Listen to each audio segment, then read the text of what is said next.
2004 నుంచి 2014 మధ్యలో ఈ ప్రాంత ప్రజలు ఉమ్మడి ఆంధ్రప్రదేశ్ రాష్ట్రంలో వివక్షకు లోనవుతున్నాము, మా ప్రాంతానికి రావాల్సిన నిధులు రావడం లేదు, మా నీళ్లు మాకు పారడం లేదు, మా ప్రాంతానికి ప్రత్యేక రాష్ట్రమే పరిష్కారము అని చెప్పి ఆనాడు ప్రజలందరూ కలిసికట్టుగా కోదండరామ్ గారి నేతృత్వంలో వారి నాయకత్వంలో మనం అందరం కలిసి కొట్లాడితే తెలంగాణ రాష్ట్రం అనేది కల సాకారమైంది.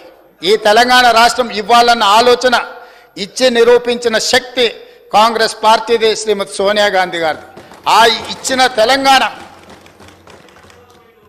అభివృద్ధి చెందిన రాష్ట్రంగా ముందుకు జరగాలి అని, ఆ రాష్ట్రం అభివృద్ధి చెందాలి అని అంటే ఏమేమి అనుమతులు ఇవ్వాలనో చట్ట రూపంలో ఆంధ్రప్రదేశ్ విభజన చట్టం 2014 స్టేట్ రీఆర్గనైజేషన్ యాక్టులో స్పష్టంగా ఈ రాష్ట్రాన్ని అభివృద్ధి చెయ్యాలి అంటే బయ్యారంలో ఖమ్మం జిల్లాలో ఉక్కు కర్మాగారం నిర్మించాలి, కాజిపేటలో రైల్వే కోచ్ ఫ్యాక్టరీ నిర్మించాలి, IIITలు ఇవ్వాలి, ట్రైబల్ యూనివర్సిటీ ఇవ్వాలి, IIM ఇవ్వాలి, సాగునీటి ప్రాజెక్టు అయిన జాతీయ ప్రాజెక్టు ఇవ్వాలి, ఈ ప్రాంతంలో 4000 మెగావాట్ల NTPC పవర్ ప్రాజెక్టు నిర్మించాలి.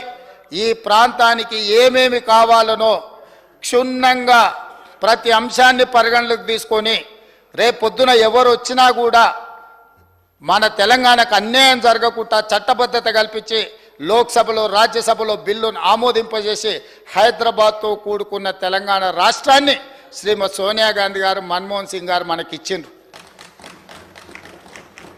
ఈ రాష్ట్రానికి తెలంగాణ రాష్ట్రం అని చెప్పుకోవడానికి గర్వంగా కాంగ్రెస్ పార్టీ పునాదులు వేస్తే జరిగిన ఎన్నికలలో కొంతమందికి ప్రజలు తీర్పు ఇచ్చిండ్రు, అవకాశం ఇచ్చిండ్రు. ఆ తీర్పును అవకాశాన్ని 10 సంవత్సరాలు కేంద్రంలో నరేంద్ర మోడీ గారు ఉండొచ్చు, రాష్ట్రంలో కల్వకుంట్ల చంద్రశేఖరరావు గారు ఉండొచ్చు. పునర్విభజన చట్టంలో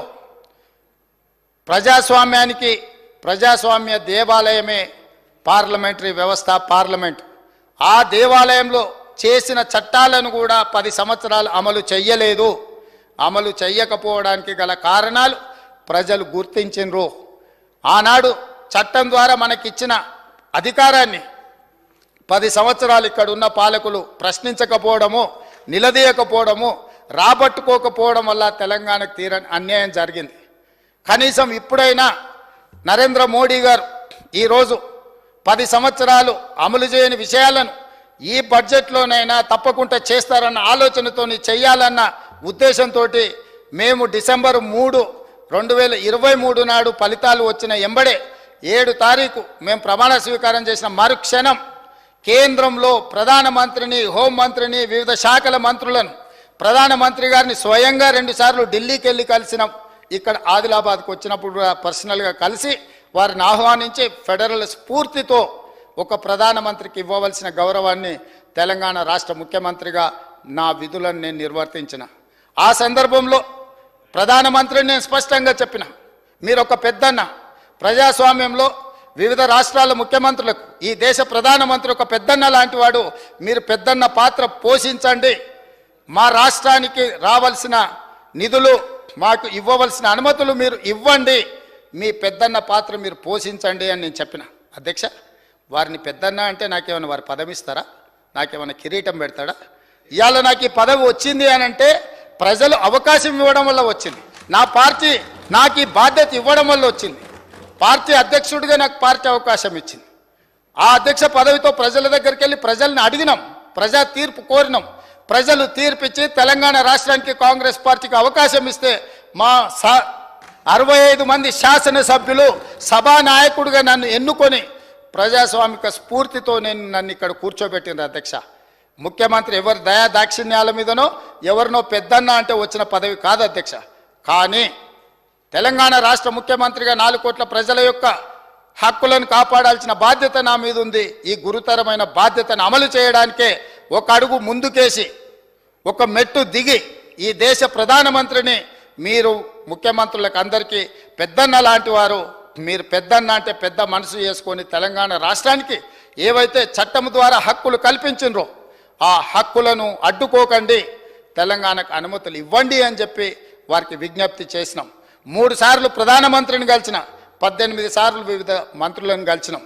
ప్రతి ఒక్కరిని కలిసి తెలంగాణ రాష్ట్రానికి రావాల్సిన బయ్యారం ఉక్కు కర్మాగారం గురించి, రైల్వే కోచ్ ఫ్యాక్టరీ గురించి, గిరిజన యూనివర్సిటీ గురించి, IIIT గురించి, IIM గురించి, మూసీ పరివాహక ప్రాంతం అభివృద్ధి కోసం, రీజనల్ రింగ్ రోడ్డు కోసం, పాలమూరు రంగారెడ్డి ఎత్తిపోతల ప్రాజెక్టు కోసం, ఈరోజు ఈ రాష్ట్రంలో జరగవలసిన అభివృద్ధి కోసం, సెమీ కండక్టర్స్ కోసం, అదేవిధంగా IT పరిశ్రమల కోసం, ఈరోజు ఫార్మా పరిశ్రమల కోసం అనుమతులు ఇవ్వండి, మీరు నిధులు ఇవ్వండి అని చెప్పి ఈరోజు వారిని కలిసి మేము విజ్ఞప్తి చేయడం జరిగింది అధ్యక్ష.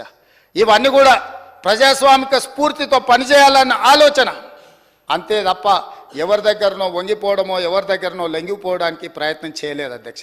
ఇన్ని ప్రయత్నాలు చేసినా కేంద్ర ప్రభుత్వం మన పట్ల వివక్ష చూపించింది. ఇది వివక్షనే కాదు, కక్షాపూరితమైన చర్య అని చెప్పి నిర్ద్విధంగా సభ ఖండించాలి అని చెప్పి ఈరోజు ప్రత్యేకంగా రోజు మొత్తం ఈ సభలో చర్చ పెట్టి ప్రతి సభ్యుడికి అవకాశం ఇచ్చి మీ అభిప్రాయాలు చెప్పండి, నిక్కచ్చిగా మీరు చెప్పే అభిప్రాయాన్ని కేంద్ర ప్రభుత్వానికి తెలియజెప్తామని చెప్పి ఈరోజు ఈ సభలో చర్చకు తీసుకున్నాం అధ్యక్ష. కానీ జరుగుతున్న పరిణామాలు మీరు చూసారు కదా అధ్యక్ష. అసలు విషయాన్ని పక్కదోవ పట్టించి ఇక్కడున్న ప్రభుత్వాన్ని దోషిగా నిలబెట్టాలని, నరేంద్ర మోడీని కాపాడాలని, లేదా నరేంద్ర మోడీ గారి పార్టీలో మేము ఉన్నాం కాబట్టి ఆ పార్టీని సమర్థించాలని, ఇట్లా వివిధ రకాలుగా ఈరోజు ఇక్కడ చర్చ జరుగుతున్నది అధ్యక్ష. అయినా అధ్యక్ష, కొంతమంది పదే త్యాగాలు చేసిన పదవులు తెలంగాణ కోసం అంటున్నారు అధ్యక్ష. ఎమ్మెల్యే కాకముందే ఆ వ్యక్తులను మంత్రులను చేసింది కాంగ్రెస్ పార్టీ అన్న సంగతి ఆ వ్యక్తి మర్చిపోతే తెలంగాణ సమాజం మర్చిపోదు అధ్యక్ష. ఏది లేనప్పుడు, ఏ దిక్కు ఏ దివానం లేనప్పుడు, వార్డు మెంబర్ కానప్పుడు ఆ రోజు మంత్రి పదవి ఇచ్చింది కాంగ్రెస్ పార్టీ శ్రీమతి సోనియా గాంధీ గారన్న సంగతి వారు మర్చిపోతే ప్రజలు క్షమించరు అధ్యక్ష. అదేవిధంగా అధ్యక్ష, ఈరోజు కొన్ని అంశాలను నేను మీ ముందు ప్రస్తావించదలుచుకున్న అధ్యక్ష. నేను ఎక్కువ రాజకీయాల జోలికి పోదలుచుకోలేదు. రాజకీయపరమైన చర్చలకు ఇంకా చాలా రోజులు సభ సమావేశం ఉంది. అవసరమైనప్పుడు తమరి అనుమతి తీసుకొని తప్పకుండా అన్ని విషయాలు అన్ని వివరాలు ఈ సభ ద్వారా తెలంగాణ ప్రజలకు నేను చెప్తాను అధ్యక్ష. 2-3 ప్రధానమైన అంశాలను నేను ఈరోజు ప్రస్తావించదలుచుకున్నది అధ్యక్ష. ఈ సభలో దేశంలో జరుగుతున్న పరిణామాలను ఈ సభ ద్వారా తెలంగాణ సమాజానికి చెప్పాల్సిన అవసరం ఉన్నది అధ్యక్ష. ఎందుకు అనంటే మనం ఈ సభలో ఇక్కడ జరుగుతున్న పరిణామాలను నిశ్చితంగా గమనిస్తున్నారు. కేంద్ర ప్రభుత్వం పట్ల మన వైఖరి ఏంది, కేంద్ర ప్రభుత్వానికి మన పట్ల ఉన్న వైఖరి ఏంది అనేది కూడా ఈరోజు తెలంగాణ సమాజానికి చెప్పాలి అధ్యక్ష. అందుకే అధ్యక్ష, ఈరోజు దేశంలో ₹1 తెలంగాణ రాష్ట్రం ₹1 కేంద్ర ప్రభుత్వానికి పన్నుల రూపంలో చెల్లిస్తే తెలంగాణ రాష్ట్రానికి తిరిగి కేంద్ర ప్రభుత్వం ఇస్తున్నది 47 పైసలు అధ్యక్ష. కానీ అదే బీహార్ రాష్ట్రం ₹1 పన్ను చెల్లిస్తే బీహార్ రాష్ట్రానికి ₹7.26 పైసలు వాళ్ళకు తిరిగి వస్తున్నాయి అధ్యక్ష.